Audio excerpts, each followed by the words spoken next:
Brandon wants a family meeting, my daughter texted. I placed the red folder next to my wife's frame and set in motion an unexpected plan where every decision had to be made through process, not noise. I told them, respect is not inherited, it must be earned by deeds. Demanding a transfer of ownership right after the funeral would cause a rift in the seemingly solid house, and justice would come out of the stamped paper, undoing everything. Before we continue, please subscribe to the channel and let us know where you are listening in the comments. I sat in my South Hill study with my fingertips on the oak desk. In the frame, my wife stood beside a green-shaded lamp. Its warm light poured over a stack of notes. The pendulum clock ticked a steady beat, reminding me not to answer too fast. I let silence speak first. That was enough. Brandon arrived like a man accustomed to quick wins. Pressed suit, a smile that never reached his eyes, and a thick packet of printouts placed squarely in the center of the desk. Emily came with him, shoulders slightly drawn in. Her eyes skimmed past her mother's photo and settled on me. A draft from the hall pushed in the scent of memorial flowers. I asked them to sit, poured water, and opened my notebook. I wrote the date. I wrote why we were here. I wrote the goal of the conversation. I wrote it clearly. Brandon started in a voice soft as silk. He talked about stability, about security for a young family, about putting things in hands with energy. The words sounded like care, but they came attached to a stack of pre-filled power of attorney forms, signature line flagged. He nudged the pen toward my hand, a gentle shove. I pulled my notebook closer. I asked him what stability meant and who would be responsible if a rushed decision bled money. He smiled and said, "Families don't need numbers." I underlined that sentence 3 times. Emily squeezed her husband's hand and tried to broker peace with little words like, "Dad, for us, let's not drag this out." I looked at her and only nodded. "You don't owe me a defense," I said. "What you owe is the truth." I said it lightly so she wouldn't brace herself. Then I slid the papers aside to keep the desktop clean, the way I wanted to keep the air in this room. Order and respect. That's what I protect here. Brandon shifted gears, no more loops. He said signing today made sense because everyone knows young people manage more flexibly. He pointed at assets we could sell fast, cash out to modernize. He shrugged off the years I had poured into this house, this work, the roof seasons, the stove swap, the electrical upgrades. I opened the drawer and set a red binder on the desk.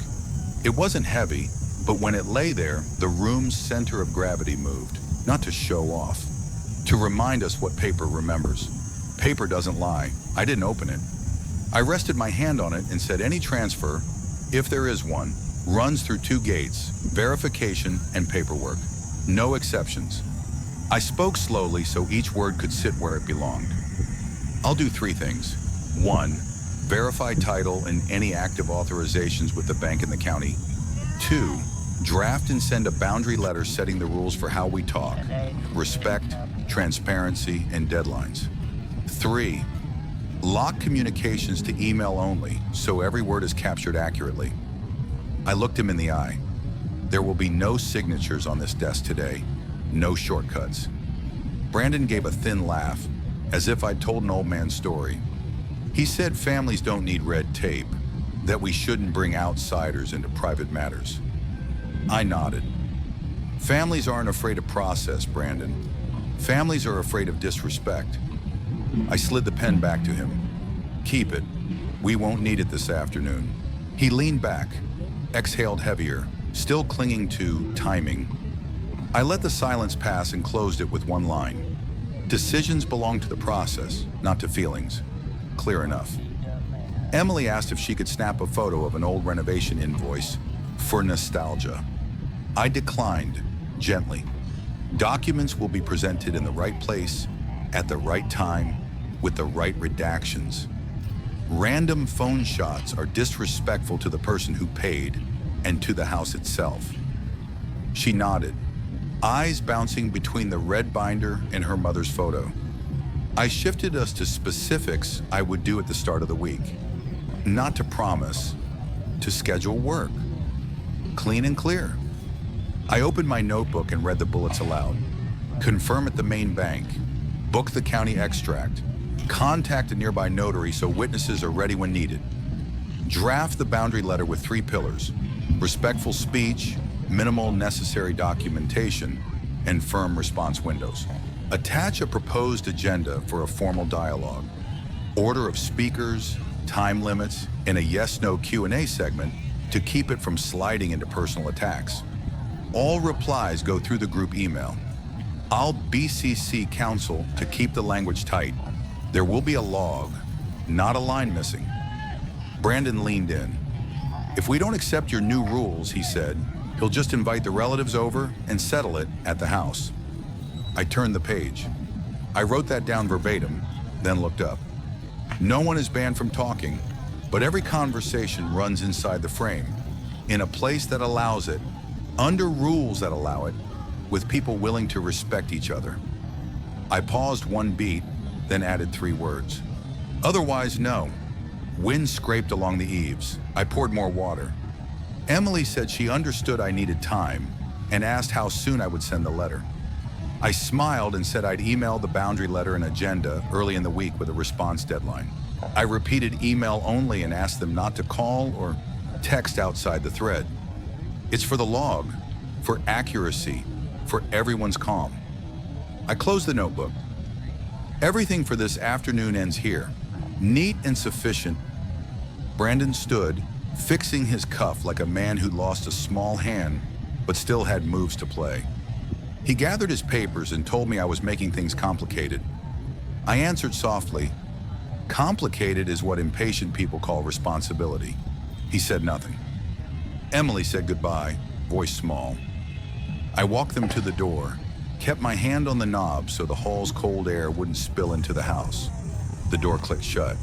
The room returned to its native rhythm, quiet and straight. Back at the desk, I switched on the lamp and pulled the red binder toward me. No. On the first page, I wrote 3 headers: verification, boundaries, comms. Under each, empty boxes for receipts, appointment confirmations, and summaries of what I sent. I stuck a note on the edge. No photos, no off-thread sends. Redact sensitive data. I slid the binder into the drawer and turned the key a 1/4 inch. Next steps are short. Draft letters, set appointments, and sleep deep enough to be sharp tomorrow. That's all. Before I killed the lights, I looked at my wife's photo once more. I heard nothing but the clock. Still, I felt someone nod, as if the room understood that today we didn't win or lose by talk. We set rules on paper, by action, with respect paid in full. Monday morning, I'll go to the bank in the county as planned. The boundary letter and agenda will go out via the group email right after, with an invitation to the formal dialogue. I'll BCC the attorney, turn on read receipts, and wait for replies within the window I stated. That's enough for step 1. The day's closing line landed on the desk like a binder snapping shut. Tomorrow we work. Early Monday, I left the house before the sun cleared the pines. No music in the car, just the wipers skating a mist of dew off the glass. I pulled into the downtown Spokane main branch, took a number, and sat on a plastic chair until the screen called me up. Tile floor cold, the air a mix of stamp ink and fresh paper. I opened the red binder and checked the list I'd written last night. Verify titles and authorizations. Book the notary. Draft boundary letter plus agenda. 3 tasks, 1 at a time. My number flashed. At account services, I said, plain and short, that I needed a current authority letter on the business account and any active authorizations. She told me to fill a different form. This was an account governance request, not a balance inquiry. I thanked her, drew my pen, filled every box, struck through the lines that didn't apply. When I handed it back, she added, once I receive the letter, I should redact sensitive fields before sharing it outside. I nodded, told her that was already my rule for family matters too. She went quiet, then said she'd check with an internal team and asked me to wait a bit. I sat, opened my notebook, and wrote 3 lines. Right form, redact data, no off-thread sharing. 15 minutes later, I had a standard letter confirmation. plus a suggestion to scan to PDF instead of snapping phone pics. At the print counter, the machine jammed once. I teased the paper free and ran one last clean print. With a black pen, I blocked out the fields that needed covering, clipped it into the red binder, and stuck a note on it. Redacted. The thump of a stamp at the next station sounded like it landed straight onto my resolve. Bank, done. On to step 2. Back in the car, I called the Spokane County recorder. The phone tree was longer than I expected. I picked the wrong option once, started over, then hit the right branch, certified copy, title, and tax. The operator said I could book a title and tax extract, but this week was almost full, only a weekend slot left. I took it and asked her to email a confirmation and a list of what to bring. Please present 2 forms of ID, she recited in rulebook cadence. I wrote in the notebook, recorder, assessor, SAT slot, 2 IDs, bring red binder. Steady, one step at a time. At noon, I stopped at a notary office on the way back up South Hill. A sign on the glass read, walk-ins unavailable, appointment required. The bell tapped once when I opened the door. The woman at the counter smiled the practiced smile of someone who does this all day. I asked about a Saturday morning slot for a simple acknowledgement and noted we might need to initial each page. She opened the calendar, tapped a few keys, and turned the screen. 1 open box left. I took it, left my name and email. Bring 2 forms of ID, and if it's a long document, please flag the initial spots ahead of time, she said, handing me a strip of yellow initial here tabs. I slid them into the red binder. Little things like these save a lot of time on signing day and spare arguments. Back home, I brewed coffee, opened the laptop, and typed the subject line of the boundary letter before the first word of the body. I opened a second blank window for the agenda. 2 clean white panes on the screen, like the desktop I'd cleared yesterday. I drew a breath and started. For the boundary letter, I opened with a line owning my role as the homeowner and the person directly responsible, not with a complaint. Then the 3 pillars. Respect. All speech in family meetings stays free of personal attacks, insults, and mob pressure. A violator gets 1 warning. A second violation ends their turn. Transparency. We address only issues inside the stated scope of estate boundaries. Any documents shown are the minimum necessary and have sensitive data redacted. No photos, recordings without consent. Time-bound. Responses to this letter are due in 2 business days. Any agenda feedback must come by email. No replies by phone call or side text. I closed the letter with a clear line. From this point forward, the only communication channel for this topic is the group email. I will BCC my attorney to ensure precise language. Please reply all to avoid misunderstandings. On to the agenda. I split it into 4 blocks. Rules check, minimal documents overview, 10 RAS. Yes, no Q&A, time box to 3-1 per person, so 25 minutes. Close and set, signing, witness date, Vayram. I added a reply guideline. Answer direct questions with yes, no. If context is needed, 1 sentence max. If someone filibusters, the minutes will mark it as no answer. Under scope, I listed what's out of bounds. Marriages, private life, and someone's said stories from relatives. No exceptions. I stopped and read the whole thing, trimming spare adjectives. The tighter, the better. I saved both as PDFs, named like I would at work. Boundary letter.pdf and agenda, she proposed, PDF. Time to send. I drafted the email. Subject, boundary letter and agenda. Family meeting, Saturday, 3 p.m. Recipients, Emily and Brandon, BCC, David Parker. In the body, I summarized. Attached are the boundary letter 3 pillars and the proposed agenda. Please reply within 2 business days. All feedback should stay on this thread for transparency. I'll confirm the room and on-site rules once we have agreement. Read receipts on. I counted to 3 and hit send. The whoosh came like a stamp of record. In the notebook log, I ticked sent. 12 minutes later, seen, Emily Walker. A few minutes after. Seen, Brandon Allen. Emily replied first. Received. I'll review and respond today. I thanked her briefly and asked her to reply, all even, for small notes. Brandon was different. He wrote, "The time doesn't work, and a community center sounds insufficiently private. We should change the time and meet at the house so older relatives can attend more easily. I also propose inviting additional family as witnesses." I let the cursor rest and decided how long my answer needed to be. Then I typed, "I've noted your points on time and venue. Yes, no. Are you willing to meet in a location with clear posted rules, sign in, and no recording without consent? If yes, I'll finalize a community room because it ensures neutrality. If no, please propose a venue with equivalent rules that allows waivers and sign-in before start time. Regarding inviting more relatives, please send a list of proposed speakers. I'll manage capacity and time per the agenda. Respectfully." Short, inside the guideline. Sent with David BCC'd. Whoosh, clean. By afternoon, the notary office emailed a confirmation for Saturday morning with a checklist. 2 IDs, flag initial spots, arrive on time. I printed it and filed it under notary in the red binder. Soon after the recorder's email, "Your title and tax extract request is logged. Please bring 2 IDs. Fees payable at the counter." I added to the checklist, "Bring black pen, initial tabs." That evening, I drafted a 1-page reply guideline to send with the next agenda email. When asked, 1, if you know, answer yes, no. 2, if context is needed, 1 sentence. 3, if you don't know, can't recall, say don't recall. 4, avoid starting with "I think" or "someone said."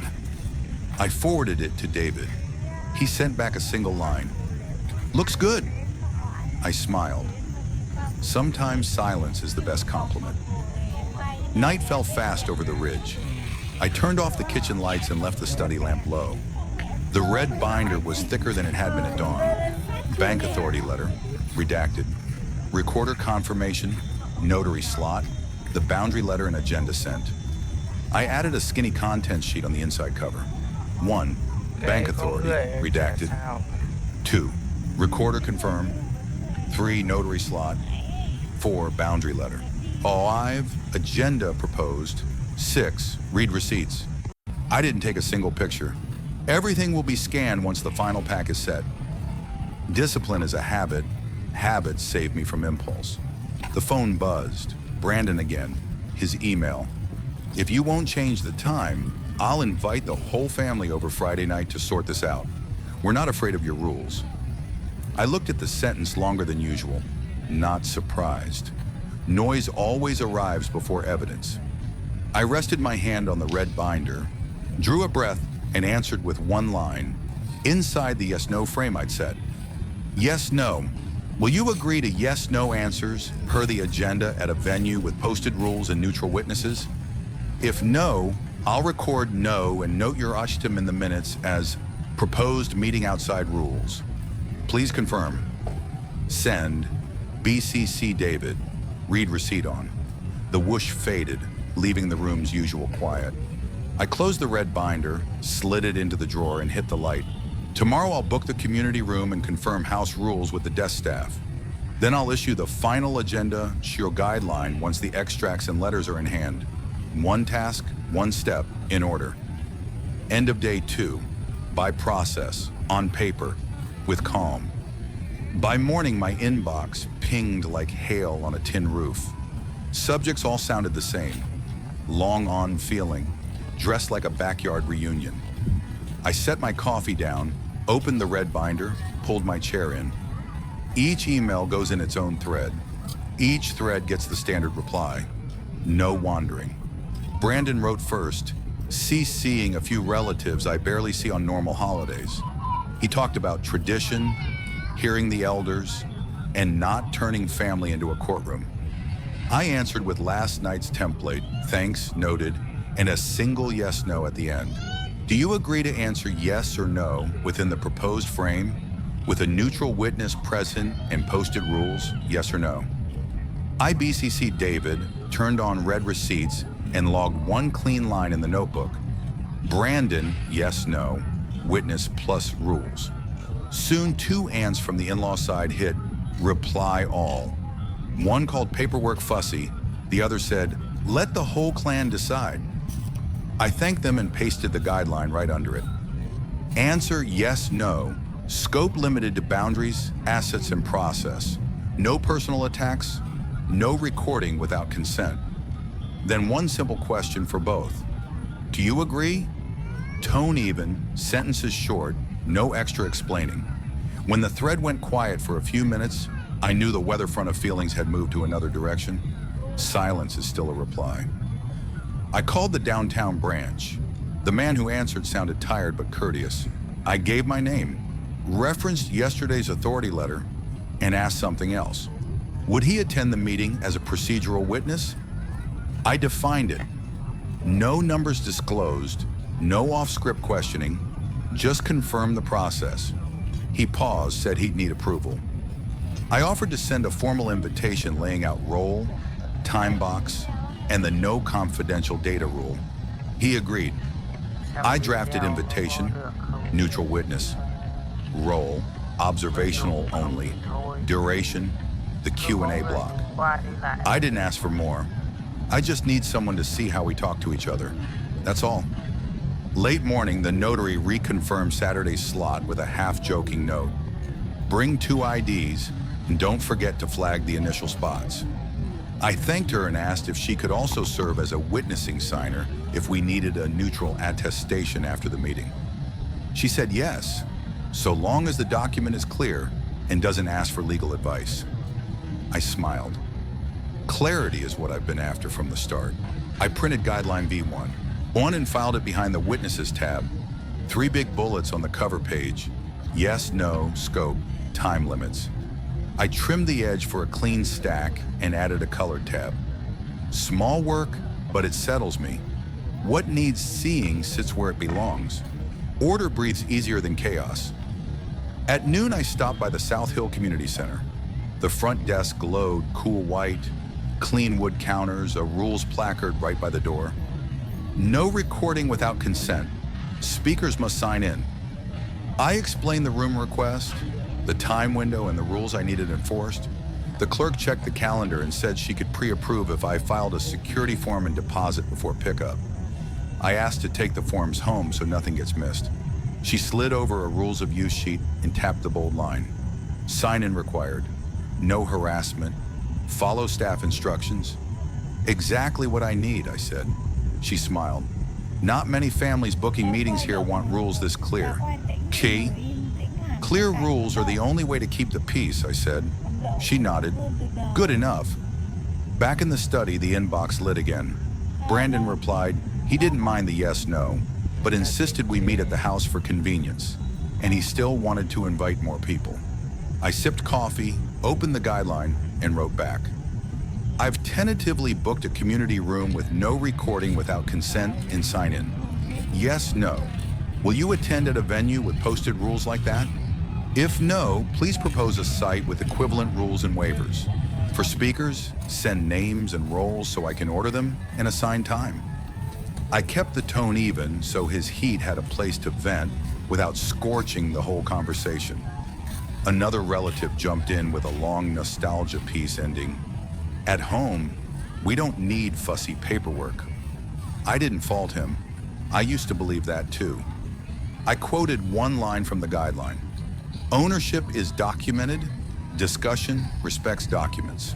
Then an easier ask, will you agree to sign in before you speak?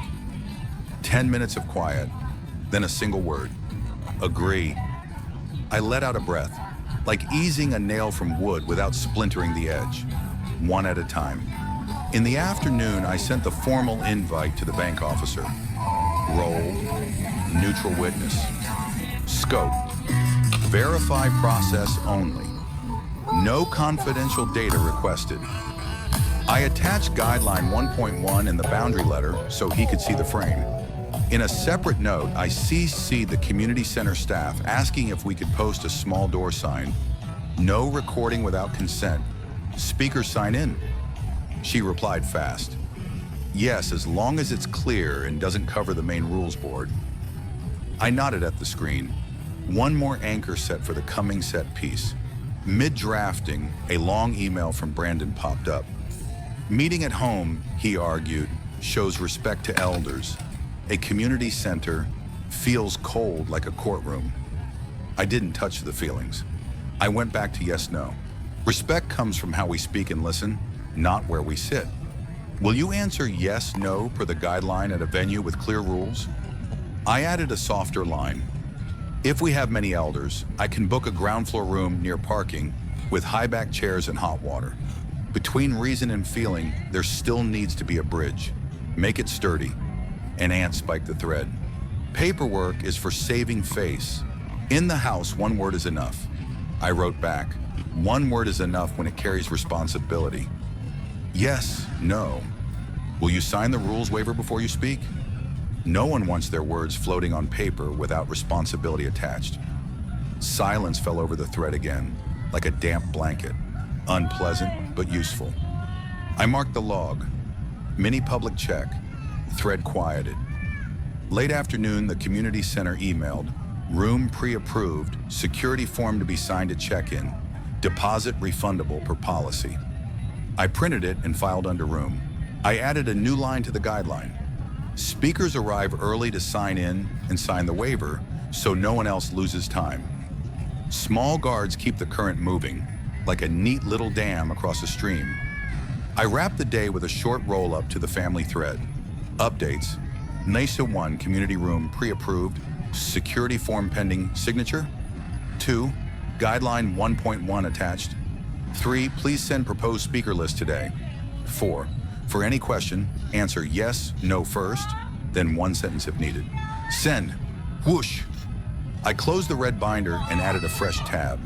Guide 1.1, label straight. The sky over South Hill turned deep blue. Kitchen light slid across the window like a thin chalk line. I stood, loosened my hands, and looked at my wife's photo. This road isn't loud. It just asks for patience and papers in the right order. Tomorrow I'll go to the recorder for extracts, swing by the bank for hard copy confirmation, then issue the final pack. Brandon can keep raising his voice. I'll keep raising the standard. The last note of the day came from the community center, as crisp as a nod. Room is held. Form signed at check-in. That's enough for today. Midweek morning, the corridor outside the Spokane County recorder felt cold as glass. I took a number, hugged the red file to my chest, and joined a patient line. Ink stamp and damp coats, fog weather inside and out. I had 2 forms of ID ready in my wallet. I opened my notebook to the page labeled midpoint. Today the paperwork would speak, not me. When my number flashed, I requested certified ownership and tax extracts. The clerk slid over a request form. I filled it out carefully, crossing out every field that didn't apply. How many copies? She asked. 1 set's enough, I said, and added that I'd redact sensitive data before sharing. She nodded, handed me a small internal ticket, and told me to wait for my name. I sat and listened to the steady thump of a stamp at the next counter. When she called me back, she handed over a thick print bundle, certified copy across the top, date stamp below. I thanked her, filed it in the red binder, and stuck on a neat label. Ownership tax, redacted. The papers had their own memory now. I could breathe. From the recorder, I cut over to the downtown bank. Account services recognized me. I asked for a current authority letter on account governance and any standing delegations. They printed the standard letter. The printer jammed once. The clerk pulled the tray, squared the stack, and ran a fresh copy. At the side table, I used a black pen to block out sensitive fields, holding the page up to the light to make sure nothing bled through. We can also send a secure PDF, she offered. I nodded and left my email. Letter in hand, redactions done, I clipped it under the bank tab. 1 line in the log, bank, done. Next stop, the community center. South Hill Community Center was bright with fluorescent light. The rules board stood right at the door. No recording without consent. Speakers must sign in. I told the front desk staff the room was pre-approved, showed the rules of use I'd read, and asked to finalize. She gave me the security form, explained the refundable deposit, and reminded me to check in early to sign the waiver and sign-in sheet. I signed, noted duration, confirmed capacity. She asked for a preliminary speaker list. I said I'd email it with the final guideline. A few keystrokes, a printed confirmation, a small stamp. Room held, she smiled. I smiled back. Exactly what I needed. Back home, I laid the red binder open and fanned out the tabs. Left, the boundary letter. Right, the certified ownership tax extracts, already redacted. Below, the redacted bank authority letter. Front and center, the agenda and guideline. David and I did a short call. He read each item fast, told me to swap one adjective in the scope for a cleaner one, and add no harassment under the house rules. I edited, saved 2 files, agenda, final PDF, guideline, final.pdf. My breathing evened out. Time to ship the final pack. I drafted the email, subject, final pack. Room confirmed, documents redacted, agenda and guideline final. 2, Emily Brandon, BCC, David Parker. Body are attached. 1, certified ownership or tax extracts, redacted. 2, bank authority letter, redacted. 3, boundary letter. 4, agenda final. 5, guideline final. Venue, South Hill Community Center, confirmed. Rules, no recording without consent. Sign in before start. Waiver at the desk. Q&A, yes, no, 3 minutes per person, scope per guideline. Please reply all. Read receipts on, send, whoosh. The paperwork had spoken. Seen, Emily. Then, seen, Brandon. As expected, he wrote back. Change the hour, add more relatives. Community room still feels too public. We should meet at the house. I let the cursor sit for a beat, then answered, within frame, yes, no. Will you attend at the confirmed venue with clear rules? Sign in, waiver, no recording without consent. If no, please propose a venue with equivalent rules. On attendance count, please send a speaker list. I'll set order and timing per agenda final so everyone gets a turn. Send. Whoosh. In the notebook, I drew a firm line and wrote one word. Midpoint. From here on, the emotional argument stayed outside the door. Ownership, tax lives on paper. Authority lives in a letter. Venue and rules are stamped. The only road left is the Q&A. Straight, no detours. I assembled a hard copy final pack, added a final tab to the binder. I clipped agenda final and guideline final on top. Placed little initial here flags where the attendance acknowledgement would be signed. I practiced a fast flip, like I would at the table. No missing pages, no stray numbers peeking out, clean and complete. The papers would speak for me. Late afternoon, the community staff sent one line. Please check in 20 minutes early to sign the waiver and pick up speaker cards. I forwarded it to the family thread and summarized 4 points. Time unchanged, location fixed, rules mandatory, send your speaker list now. One closing line. If you disagree with the guideline final, please reply no, so it's recorded and we can reallocate time. No one is barred from speaking. You just have to speak within the frame. Before shutting down, one more email from the bank officer. We can attend as neutral witness for the process portion. I replied, thank you, observational only. No data disclosure. I printed the note and filed it under witness. One more link in the chain. The chain was closed. I stood, drew the curtain.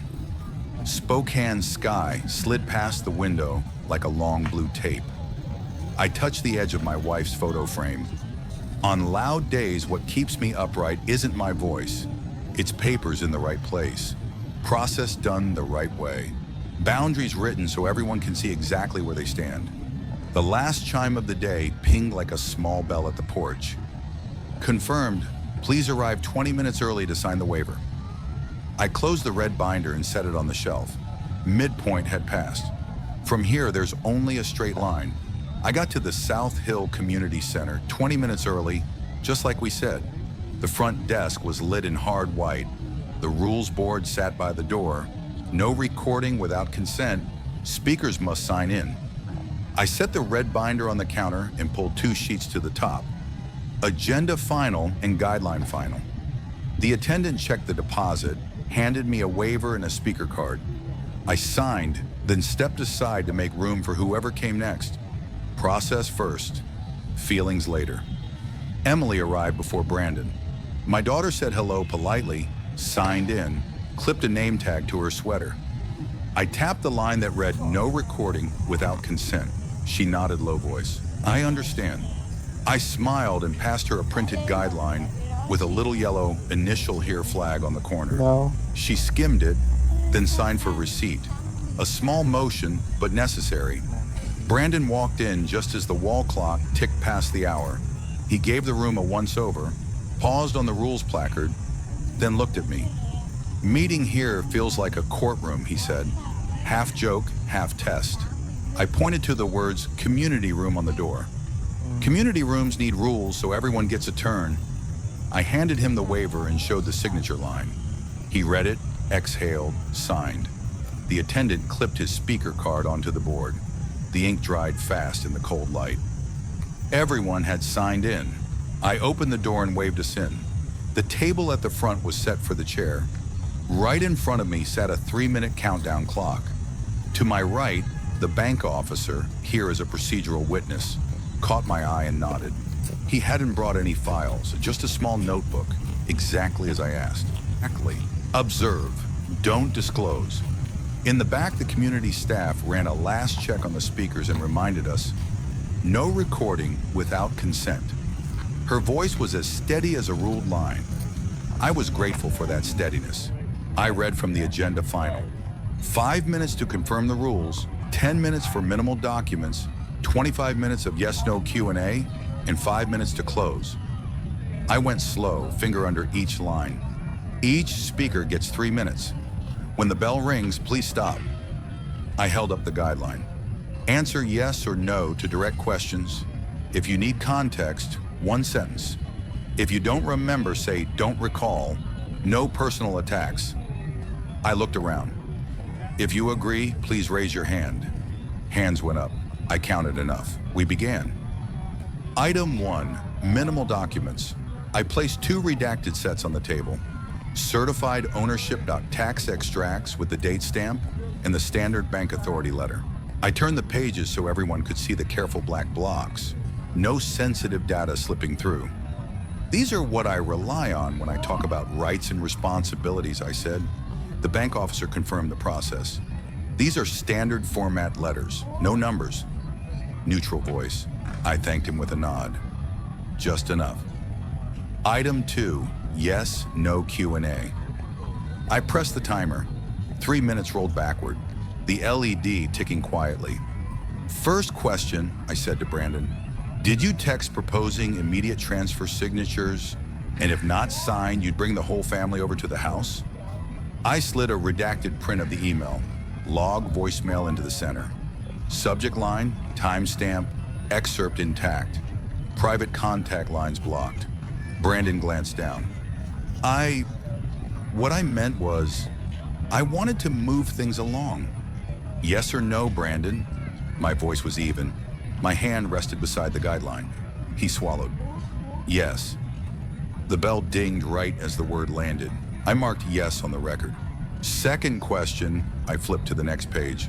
Did you propose selling core assets to modernize?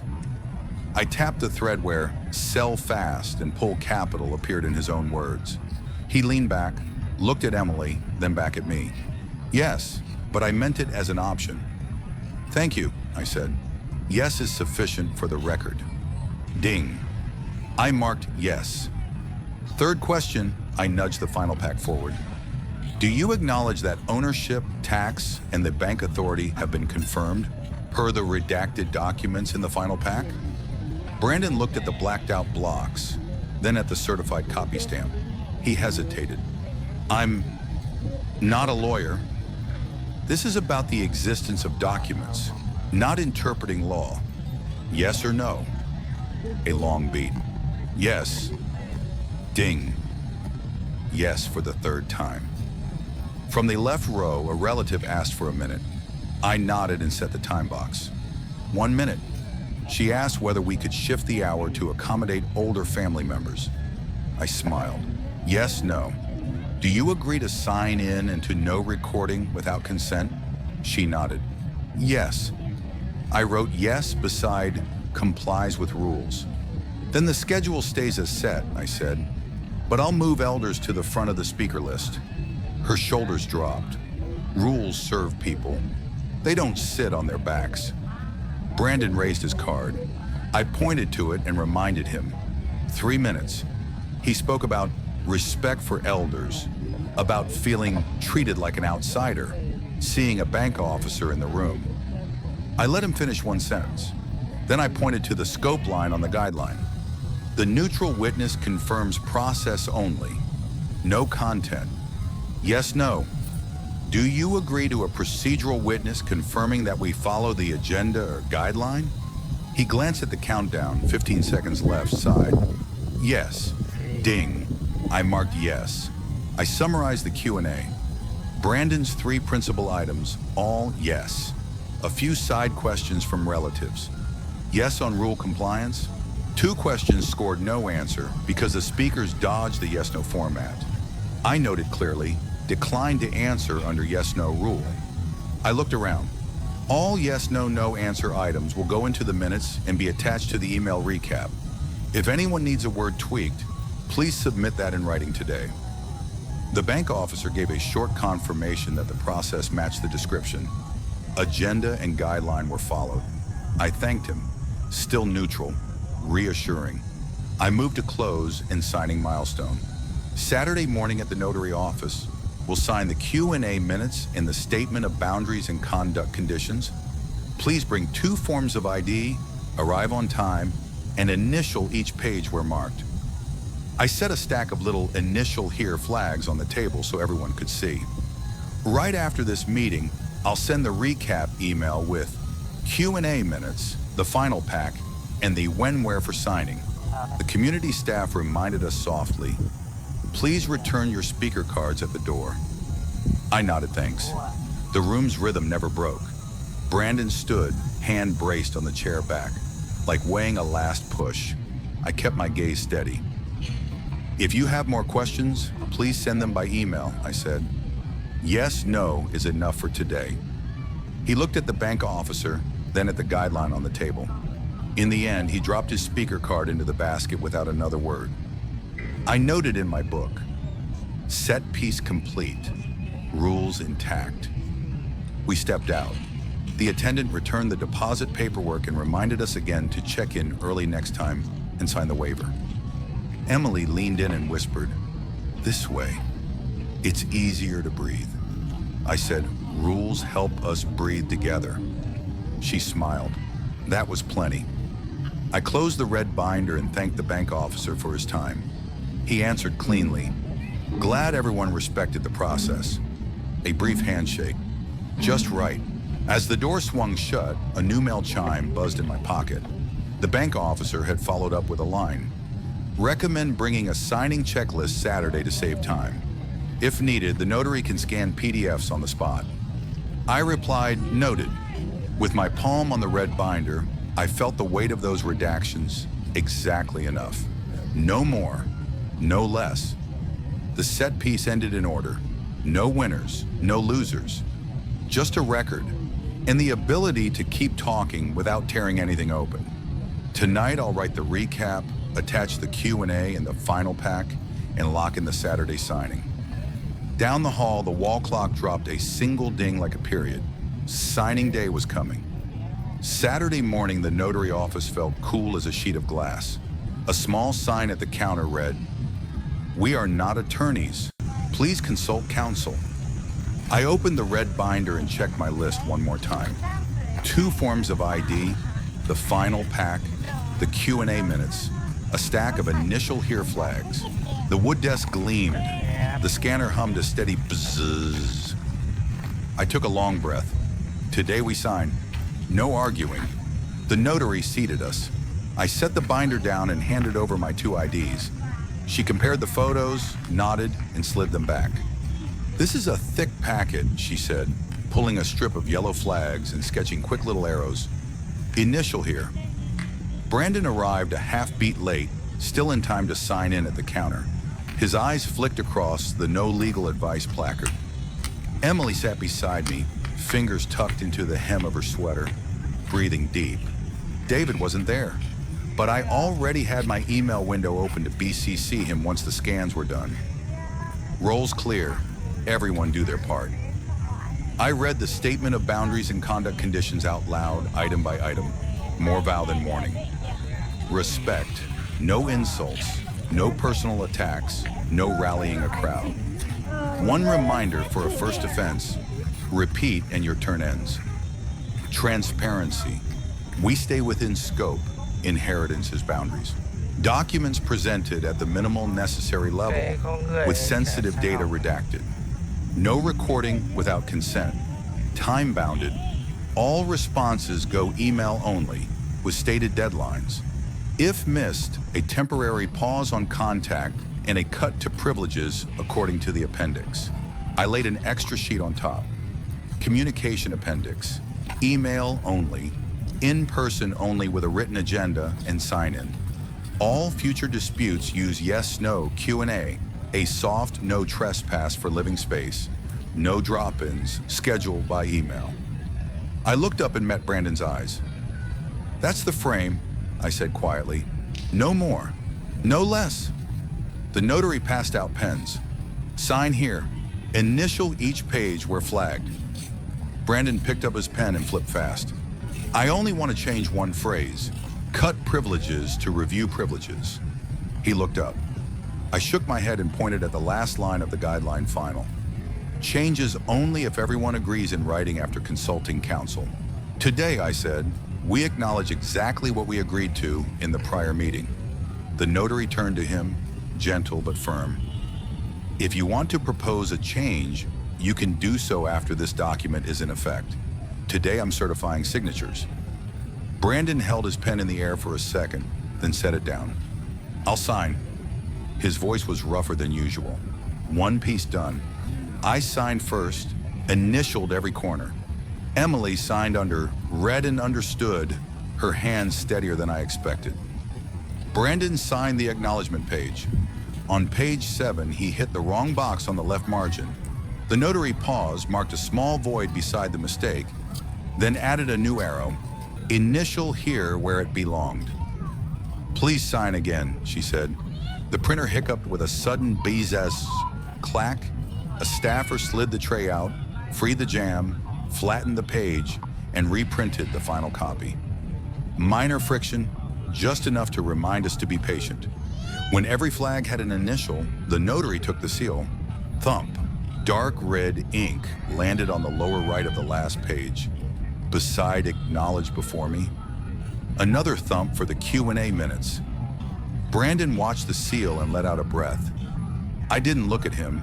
I studied the blacked out fields on each page and thanked my own restraint. Redact the right things. Show just enough. She carried the stack to the scanner. The machine purred along. I'll email you the PDFs, she said. Please check that every page has its initial. I flipped through, fingertip tapping each yellow flag like mile markers on a map. All there. I nodded. She handed me a receipt, tidy as a ticket that reserves a place in memory. Have a good day. Thank you, I said, tucking everything into the red binder and adding a signed tab. Outside, Spokane smelled of damp leaves. Emily tugged my sleeve. Dad, thank you for not turning this into a fight. I smiled. Rules help us breathe together. She nodded. Brandon stood a few paces off, watching the traffic slide by, then turned back. I'll keep to the rules. The words landed on the concrete light as a leaf. Still, they were words. I nodded. You've got the paper to remind you.